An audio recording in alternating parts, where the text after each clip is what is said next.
What's up, guys? All right, I'm Dr. Chris Park. Today, I want to talk about what it's like working in a mental hospital. Now, I'm a family practice physician, and but before I decided to specialize in family medicine, I was planning on becoming a psychiatrist, and I did a lot of extra time on psychiatric rotations. And I remember my fourth year, I spent time at a psychiatric hospital in Mississippi, and they had like four wings, and on a wing was like your run-of-the-mill depression and bipolar mania and things like that. In B wing, it was your more violent cases. It was the suicide attempts. It was the schizophrenics that were dangerous. There was some serious stuff. C wing was like your geriatric cases, the older folks who were just kind of had really bad dementia, maybe some behavior issues that were being sent there just to kind of get their medications adjusted and to find out what was going on. And wing D was the detox ward. D for drugs, dependence, detox, whatever. It didn't really stand for that, but that's what it was. And so my job was kind of like a joint internal medicine psychiatric rotation where I was kind of stationed in D wing, and I would interview all the patients coming in.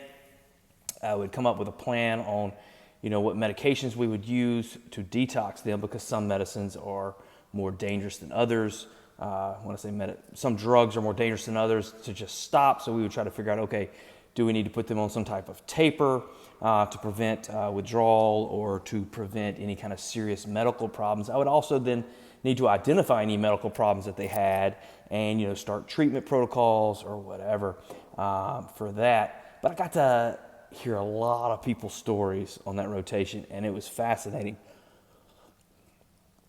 And it's one of the things that really drew me into practicing addiction medicine. Like hearing these stories of these like young people, but they looked, and I know if you've seen like before and after pictures of like meth addicts and opiate addicts, you'll know what I'm talking about. But they would be young, but they would just look like 20 years older. They would have some ulcers or scars or whatever all over them. And though they had similar stories, every story was a little different, but there was usually some type of traumatic event in their past. And there was just this cycle that they couldn't break, that they would come into our hospital, because most of the folks I interviewed, that was their fifth, sixth time, or whatever, there, maybe within the last year. And they would come in, they would detox. They would get started into programs or whatever. We would stabilize them, we would send them home, and, whatever, they would eventually relapse, and then they would come back to us. It was just a very circular pattern, And it's easy to start thinking that like you're just hitting your head against the wall. It's easy to feel like it's a no-win situation, with some people. And it's also easy to start blaming the patient, like thinking, why can't you just make better choices with your life? But like most of life, it's never really that simple. And there was one thing, though, that I found the most fascinating, because these people, they struggled so much, and yet they would come back. And underneath everything, underlying their stories, underlying why they were there, underlying why they were talking to me, was one thing. And it was the thing. It was the thing they held on to, the thing that they clawed at just for a little more, the thing that they were asking and hoping and praying that I would be able to give to them. The one thing. And that's hope. They were just looking for hope.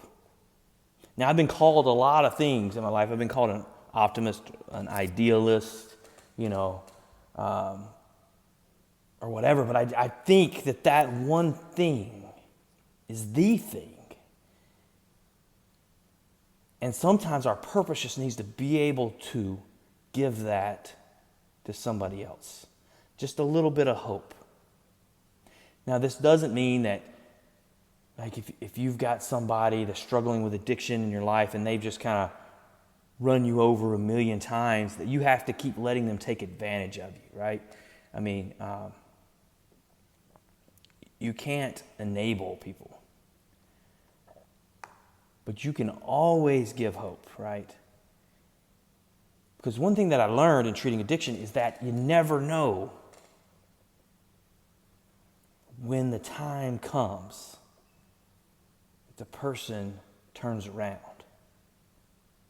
And I'm lucky enough to have seen people turn around. Now, for a lot of those people, they're turning around. They still have a long road ahead of them. You know, they've got a lot of battles to fight. You know, they've kind of ruined a lot of relationships. They've destroyed a lot of their lives. They've kind of practiced, you know, what we call scorched earth policy. They basically burned everything around them. But once they start turning around, you see it. You know, you see things changing.